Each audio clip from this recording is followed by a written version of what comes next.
News ని మీకు సమర్పిస్తున్నవారు Lakshmi Nilayam gated community apartment Shyamala Nagar extension 11th line Guntur.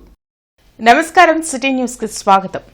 Andhra Pradesh శాశ్వత రాజధానిగా అమరావతికి చట్టబద్ధత కల్పించే బిల్ లోక్సభ ముందుకు వచ్చింది. ఏపీ పునర్విభజన సవరణ చట్టం పేరుతో కేంద్ర హోంశాఖ సహాయ మంత్రి నిత్యానంద రాయ్ ఈ బిల్లును ప్రవేశపెట్టారు. బిల్లుపై చర్చ అనంతరం ముజువానీ ఓటుతో ఆమోదించనున్నారు. मैं माननीय गृह मंत्री जी की ओर से प्रस्ताव करता हूं कि आंध्र प्रदेश पुनर्गठन अधिनियम 2014 का संशोधन करने वाले विधेयक को पुनः स्थापित करने की अनुमति दी जाए. नित्यानंद जी मेरे मित्र पर अटेंशन रहा करो.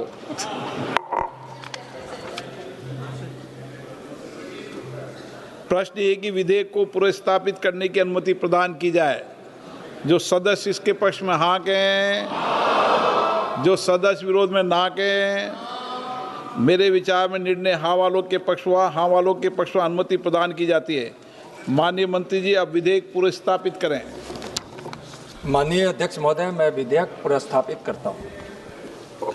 माननीय सदस्यगण, जिन्हें आज नियम 377 के अधीन मामले उठाने की अनुमति दी गई है, वे व्यक्तिगत रूप से अनुमोदित पाठ सभा पटल पर रख सकते हैं.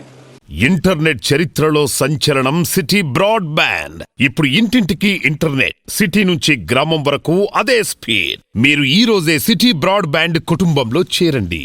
లోక్సభలో అమరావతి బిల్లుపై జరిగిన చర్చలో కేంద్ర సహాయ మంత్రి పెమ్మసాని చంద్రశేఖర్ మాట్లాడారు.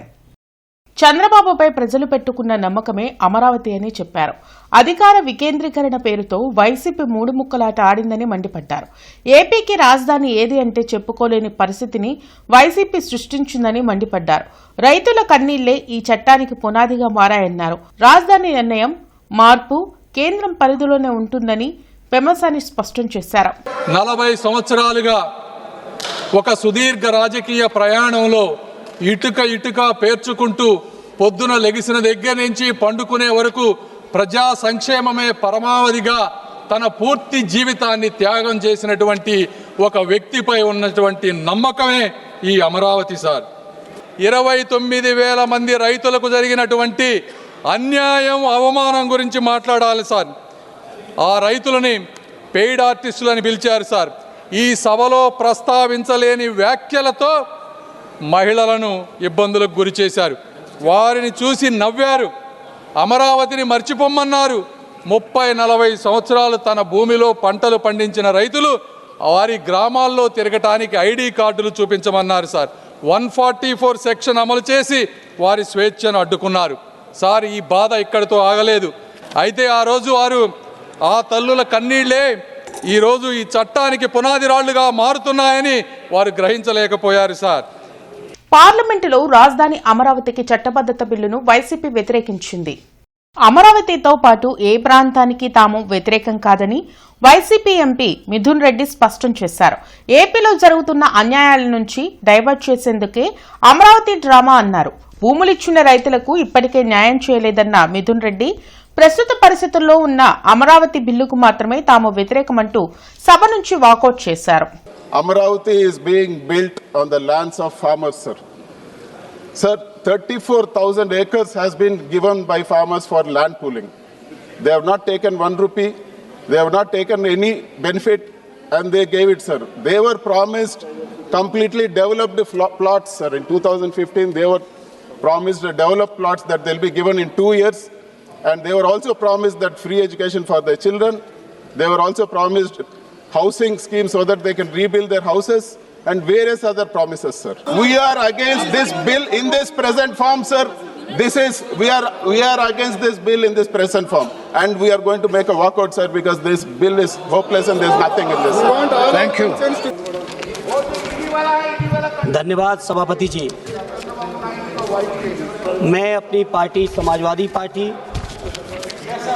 अपने नेता आदरणीय अखिलेश यादव రాజధాని అమరావతికి చట్టబద్ధత కల్పించేందుకు కేంద్ర ప్రభుత్వం సుముఖంగా ఉందని ఎమ్మెల్యే బూర్ల రామాంజనేయులు ధీమా వ్యక్తం చేశారు. ప్రతిపాడు నియోజకవర్గంలో వేసవి ఎద్దడిని తట్టుకునేందుకు ఆర్డబ్ల్యూఎస్ ఇరిగేషన్ అధికారులతో సమీక్ష నిర్వహించారు. ఈ సందర్భంగా ఎమ్మెల్యే బూర్ల రామాంజనేయులు మీడియాతో మాట్లాడారు.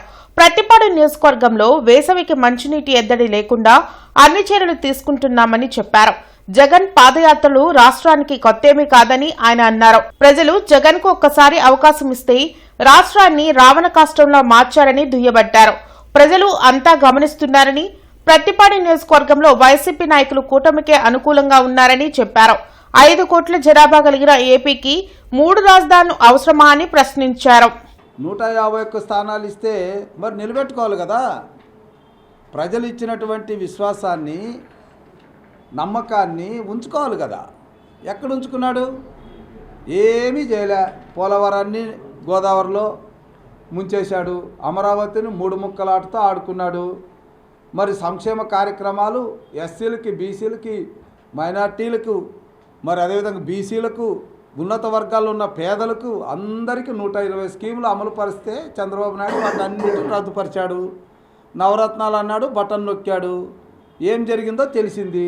ఒకవేళ బటన్ నొక్కుడు కరెక్ట్గా ఉండి ఆ నొక్కుడు ద్వారా ప్రజలకు అందాల్సినవి అంది ఉంటే ఎందుకు 11 స్థానాలకు పోతారు?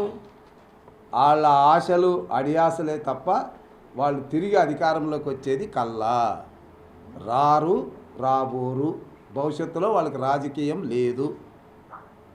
ఇది ప్రజలు నిర్ణయం చేశారు. దేనికోసం ఆయన పాదయాత్రను చూసి మురిసిపోతారు చెప్పండి? పోలవరాన్ని రేపు జూన్ 27వ తేదీకి కంప్లీట్ చేస్తామన్నటువంటి కూటమి ప్రభుత్వానికి వ్యతిరేకంగా ప్రజలు ఆయన పాదయాత్రలో పాల్గొంటారా? సూపర్ 6 ప్రతి కుటుంబానికి 50 నుంచి 1,00,000 రూపాయలు సహాయం అందించేటటువంటి కార్యక్రమాలు మాకొద్దని జగన్మోహన్ రెడ్డి పాదయాత్రకు వెళ్తారా? ఈ రాష్ట్రానికి తలమానికమైనటువంటి అమరావతి ఇక పూర్తి అయ్యే పరిస్థితుల్లో ఈ దేశానికే తలమానికమైనటువంటి అమరావతిని నిర్మించే విషయంలో శరవేగంగా అడుగులు వేస్తున్నటువంటి కూటమి ప్రభుత్వాన్ని వద్దనుకొని ఆయన పాదయాత్రకు వెళ్తారా? దేనికి వెళ్తారు చెప్పమానండి? దేనికి వెళ్తారు?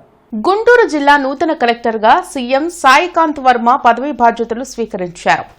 గత 6 నెలలుగా జిల్లా కలెక్టర్గా పనిచేస్తున్న తమీం అన్సారియా పాఠశాల విద్యాశాఖ డైరెక్టర్గా పదోన్నతి పొందారు. ఈ క్రమంలోనే రాష్ట్ర ప్రభుత్వం చేపట్టిన ఐఏఎస్ల బదిలీల్లో భాగంగా విశాఖపట్నం మున్సిపల్ కమిషనర్గా పనిచేస్తున్న సాయికాంత్ వర్మను గుంటూరు జిల్లా కలెక్టర్గా నియమించారు. నూతన కలెక్టర్గా బాధ్యతలు చేపట్టిన అనంతరం కలెక్టర్ సాయికాంత్ వర్మ మీడియాతో మాట్లాడారు. రాష్ట్రానికి ఎంతో ప్రాముఖ్యత కలిగి తెలుగువాడి రాజధాని నిర్మాణం జరుగుతున్న జిల్లాకు రావడం సంతోషంగా ఉందన్నారు. జిల్లాలోని సమస్యలను ప్రజాప్రతినిధులు, అధికారులతో కలిసి పరిష్కరిస్తామని చెప్పారు. రాజధాని జిల్లా అయిన గుంటూరును అభివృద్ది పదంలో నడిపిస్తామన్నారు. ఈ సందర్భంగా joint collector Ashutosh Srivastava, DRO Khajavali, commissioner K Mayur Ashok, ఇతర ఉన్నతాధికారులు ఆయనకు శుభాకాంక్షలు తెలిపారు.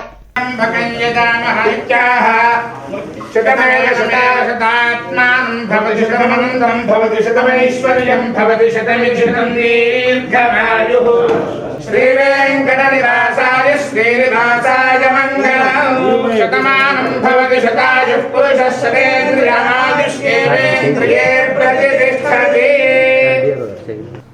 గుంటూరు జిల్లా కలెక్టర్గా బాధ్యతలు తీసుకోవటం జరిగింది. మన రాష్ట్రానికి ఎంతో ప్రాముఖ్యత ఉన్న జిల్లా మన గుంటూరు జిల్లా. ముఖ్యంగా మన తెలుగువారి అందరి కళ, ఆంధ్రుల కళ అమరావతిని మన జిల్లాలోనే నిర్మించుకుంటున్నాం. అలాంటి ఒక ముఖ్యమైన జిల్లాకి కలెక్టర్గా రావటం నిజంగా అదృష్టంగా భావిస్తున్నాను. ఇలాంటి అవకాశం ఇచ్చిన మన రాష్ట్ర ప్రభుత్వానికి, ముఖ్యమంత్రి వర్యులకి, అదేవిధంగా మన జిల్లాలో ఉన్న మంత్రులు, ప్రజాప్రతినిధులు అందరితో కలిసి వారి సూచనల మేరకు జిల్లాని అభివృద్ధి పదంలో నడిపించాలని ప్రయత్నం చేస్తాను. Thank you so much. ప్రజాహితం కోసం నిరంతరం పనిచేసే ప్రభుత్వం కూటమి ప్రభుత్వాన్ని ఎమ్మెల్యే నజీర్ అహ్మద్ పేర్కొన్నారు. మంగళదాస్ నగర్, ప్రకాష్ నగర్, బొంగరాలపీడు, కొత్తపేటల్లో ఎన్టీఆర్ భరోసా పెన్షన్ల పంపిణీ కార్యక్రమంలో ఎమ్మెల్యే నజీర్ అహ్మద్ పాల్గొన్నారు. ఈ సందర్భంగా ఆయన మాట్లాడుతూ గత పాలకులు పెన్షన్ ఇవ్వకుండా నిర్లక్ష్యం చేసిన కనకదుర్గ అనే వికలాంగురాలికి ముఖ్యమంత్రి ఆదేశాలతో పెన్షన్ ఇవ్వడం జరిగిందన్నారు. రాష్ట్రంలో ఆర్థిక పరిస్థితి సరిగా లేకున్నా కూటమి ప్రభుత్వం 33,000 కోట్ల పెన్షన్లు పంపిణీ చేస్తుందన్నారు. నియోజకవర్గంలో ఎటువంటి సమస్య ఉన్నా ప్రజావేదిక కార్యక్రమానికి తెలియచేయాలని కోరారు. ఈ కార్యక్రమంలో క్లస్టర్ ఇన్ఛార్జ్ ఏల్చూరి కిరణ్, కనకారావు, నూరు, కూటమి నాయకులు పాల్గొన్నారు. కానీ కూటమి ప్రభుత్వం ఏర్పడిన తర్వాత గౌరవ ముఖ్యమంత్రి గారి పిలుపుతో మన కార్యాలయంలో ప్రతి నెల ఏర్పాటు చేసేటువంటి ప్రజావేదిక కార్యక్రమంలో తాను వచ్చి తన బాధను చెప్పుకోవడం, వెంటనే అమ్మాయిని పిలిపించి చూసిన తర్వాత 8వ తరగతి హిల్ నూజివీడులో చదువుతూ ఉంది. ఆ పాప భవిష్యత్తును దృష్టిలో పెట్టుకొని వెంటనే ముఖ్యమంత్రి కార్యాలయానికి సంప్రదించి ఈమెను అక్కడికి పంపించడం, ముఖ్యమంత్రి గారు ఈమెను చూసిన తర్వాత వెంటనే స్పందించి ఏదైతే బయోమెట్రిక్ సంబంధించి అవసరమైనటువంటి థంబ్ ఇంప్రెషన్ లేకపోయినా హైదరాబాద్ని పంపించి అక్కడి నుంచి తీసుకొని వచ్చి ఇక్కడ సచివాలయంలో చేయాల్సినటువంటి కార్యక్రమం మొత్తం చేసి ముఖ్యమంత్రి గారి ఆదేశాల మేరకు ఈరోజు ఆమెకి పెన్షన్ అందించడం అనేది చాలా సంతోషమైనటువంటి విషయం. దేశంలో గ్యాస్, పెట్రోల్ సంక్షోభానికి కేంద్ర ప్రభుత్వం వైఫల్యమే కారణమని సిపిఐ జాతీయ కార్యదర్శి రామకృష్ణ విమర్శించారు. గుంటూరులోని పార్టీ కార్యాలయంలో ముప్పాల నాగేశ్వరరావు ఇతర నాయకులతో కలిసి రామకృష్ణ మీడియాతో మాట్లాడారు. పిచ్చోడి చేతిలో రాయిలా అమెరికా అధ్యక్షుడు ట్రంప్ వ్యవహరిస్తున్నారని మండిపడ్డారు. పశ్చిమ ఆసియా దేశాల్లో జరుగుతున్న యుద్దం కారణంగా అన్ని దేశాల ప్రజలు ఇబ్బందులు పడుతున్నారని చెప్పారు. ట్రంప్ విధానాలపై ప్రధాని మోడీ నోరు విప్పాలని డిమాండ్ చేశారు. జాతీయ గ్రామీణ ఉపాధి హామీ పథకాన్ని కొనసాగించాలని, రైతుల సమస్యల పరిష్కారం కోరుతూ ఈ నెల 10వ తేదీ నుంచి పాదయాత్ర చేపడుతున్నట్లు తెలిపారు.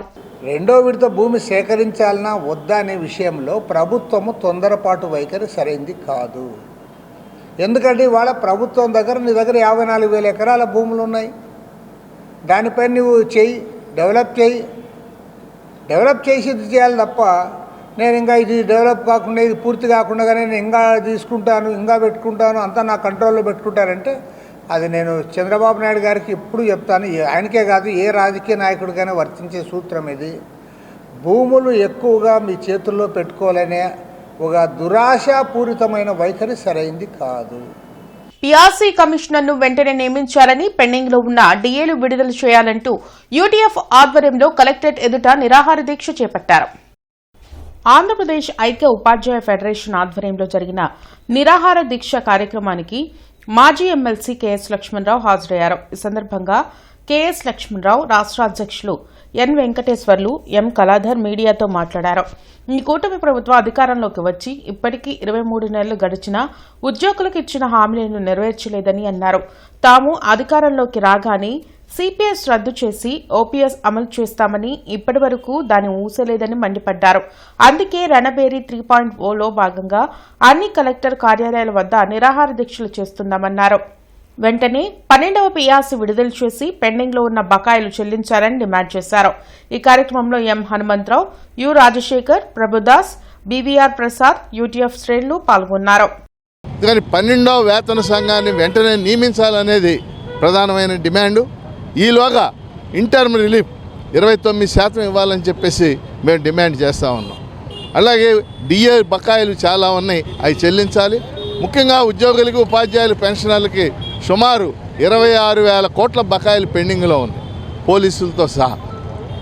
ఇవి పెరిగిపోతూ ఉన్నాయి. ఒక డిఏ చెల్లించారు కానీ మళ్ళీ బకాయిలు పెరిగిపోతున్నటువంటి పరిస్థితి.